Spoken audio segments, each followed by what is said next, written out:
Jordan Belfort es la representación del exceso absoluto, mucho dinero, drogas y sexo. La película, El Lobo de Wall Street, lo inmortalizó como el genio que dominaba los límites del mercado bursátil, inspirando a toda una generación de vendedores sin escrúpulos y jóvenes que sueñan con ser ricos teniendo una mentalidad de tiburón. Pero su vida, aunque parece fascinante, esconde secretos mucho más turbios y menos glamurosos que la película deja a un lado en favor del espectáculo. A lot of times we would talk about sections in the book and say, not only was it that bad, I was 10 times worse.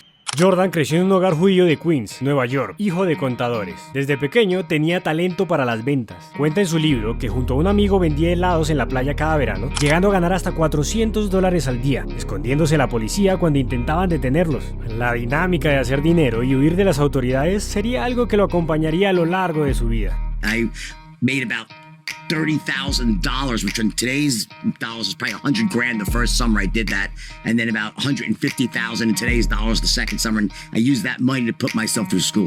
Cada verano conseguía unos $20,000 que ahorraba con el objetivo de matricularse en la Facultad de Odontología de la Universidad de Maryland, como una forma de desafiar a su mamá que quería que estudiara medicina, pero duró un día. ¿La razón? El decano, en el discurso de bienvenida, dijo que la edad de oro de la atención dental se había terminado y que si alguien quería ser dentista para ganar mucho dinero, lo mejor que podía hacer era marcharse inmediatamente. Belfort no lo pensó dos veces y se fue. El dinero era su única motivación. And I walked out the same day. That was like kind of got a gut that boom, whoa, wait a second, like a wake up call.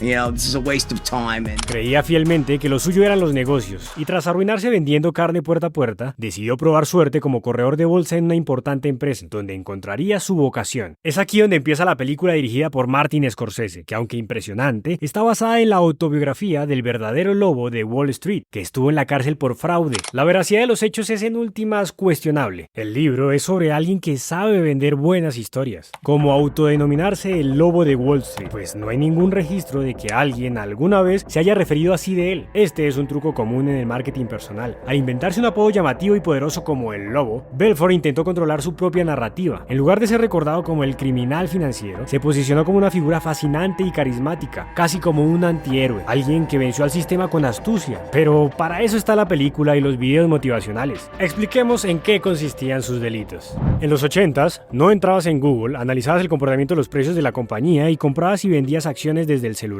No, había que llamar a un corredor de bolsa y darle instrucciones sobre qué acciones comprar y vender, aunque en la mayoría de los casos funcionaba al revés. El corredor de bolsa llamaba a sus clientes para decirles qué hacer y los clientes tenían que esperar el periódico del día siguiente o llamar a su corredor para enterarse de cómo estaba el mercado. Como Matthew McConaughey señala acertadamente en la película, nadie sabe si una acción va a subir, bajar, moverse a un lado o dar vueltas en círculos, y mucho menos los corredores de bolsa. Entonces, ¿por qué lo hacían? La respuesta es simple: comisiones. En los 90 no era raro que las operaciones costaran hasta un 2% del valor total de los activos negociados, que se dividían entre el corredor y la empresa para la que trabajaba. Pero Jordan no transaba acciones en una bolsa de valores pública y regulada, sino over the counter, OTC, un listado de empresas cuyas acciones se compran fuera de la bolsa de valores. Esto es lo que se conoce como mercado extrabursátil. Estas acciones eran muy baratas, por debajo de los $5, que podían incluso valer centavos. Las empresas que emitían este tipo de acciones no estaban obligadas a hacer públicos sus estados financieros. Cuando una empresa quería conseguir financiación, podía saltarse regulaciones y auditorías hablando con una casa de corredores de bolsa para vender sus acciones OTC, una como Stratton Ogman. La empresa que fundó Jordan se quedaba con una comisión del 50%, o eso dice la película. En realidad ese número debe rondar entre el 10 y el 20%, que sigue siendo una barbaridad. Queda claro que cualquier empresa que necesite ofrecer una participación del 20% a un corredor de bolsa solo para recaudar dinero en vez de pedir un préstamo, probablemente no sea una buena inversión.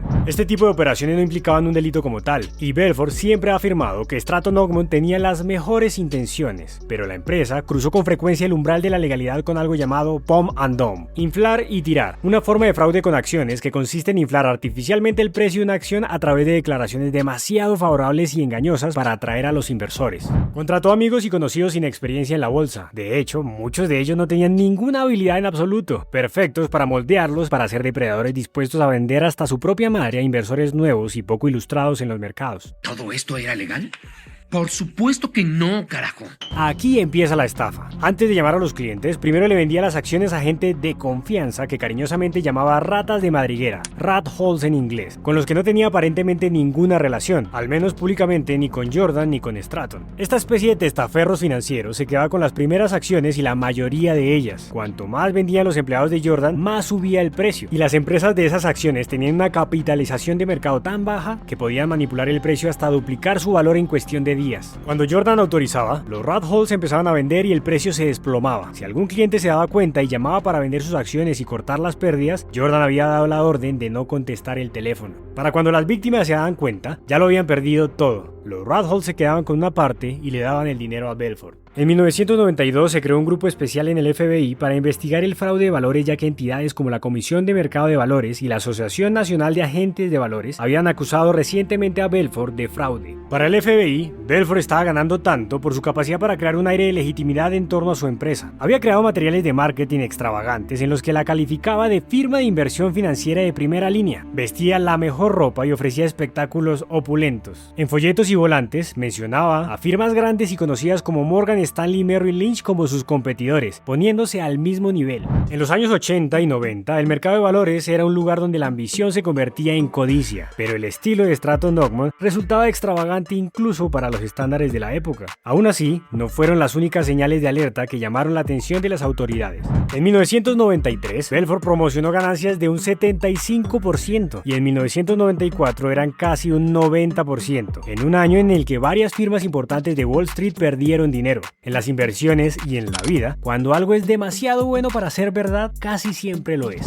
Ya era millonario, pero también un adicto, y alguien así siempre quiere más. Así que probó su esquema en la bolsa de valores. Lo hizo con la salida a bolsa de la empresa de zapatos de diseñador Steve Madden. Hizo lo de siempre. Sus rat holes compraron las acciones con anticipación y una vez la acción cotizó en bolsa, mandó a su ejército de vendedores a llamar a todo el que tuviera una chequera. Esto hacía que el precio comenzase a subir, pero ahora se encontraban en la bolsa de valores. La noticia de que una empresa había subido un 50% en su debut llamó la atención de muchos inversionistas que no se querían quedar atrás y querían entrar en la acción. Los rat holes podían entonces vender silenciosamente sus acciones, obteniendo grandes ganancias. Ese día Belfort ganó $22 millones en 3 pinches horas. Un crack, posiblemente más de lo que la mayoría de nosotros ganará en toda una vida. Pero manipular el mercado en las grandes ligas no es tan sencillo. Las autoridades rastrearon el dinero que los llevaba a cuentas en el extranjero vinculadas de una forma u otra a Stratton. Jordan Belfort fue condenado por manipulación de mercado de valores, fraude y lavado de dinero. No era un genio financiero, era un estafador. En 1999 se declaró culpable de los cargos y aceptó colaborar con las autoridades, lo que llevó a la condena de varios de sus asociados y al diseñador de zapatos Steve Madden. Everybody makes mistakes. So the question is, sometimes when you get caught, are you upset that you made the mistake? Or are you upset that you got caught? That's the question, right? That is the question. Fue condenado a 4 años de cárcel, aunque solo cumplió 22 meses en una prisión federal que parecía un club vacacional. También se le ordenó restituir 110 millones a los inversores que fueron víctimas de sus esquemas fraudulentos, suma que no abarca las pérdidas de sus clientes y que a día de hoy no ha terminado de pagar, argumentando que no gana lo suficiente, aunque vive de dar charlas motivacionales alrededor del mundo, las regalías de su libro y de la película, maneja su propio podcast y monetiza su contenido en las redes y sigue teniendo una vida más que cómoda. What would you say to the victims? Wow, first, of course, I'm sorry for what happened, and that not a day goes by in my own life where, you know, I in some way don't pay for it. And if you look at other people in my position, I'm the only one who over the long term has been paying back investors. So, and I'm proud of that. And, you know, my goal one day would be to pay back all the money.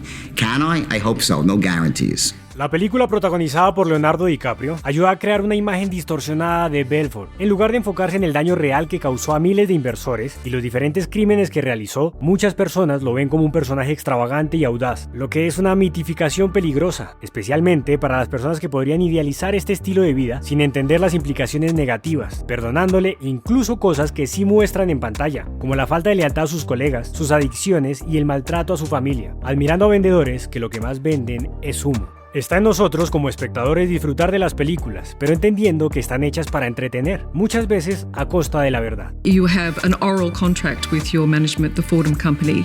Is that an attempt to hide your income? Next question. I think the peanut gallery is going to start chiming really quickly.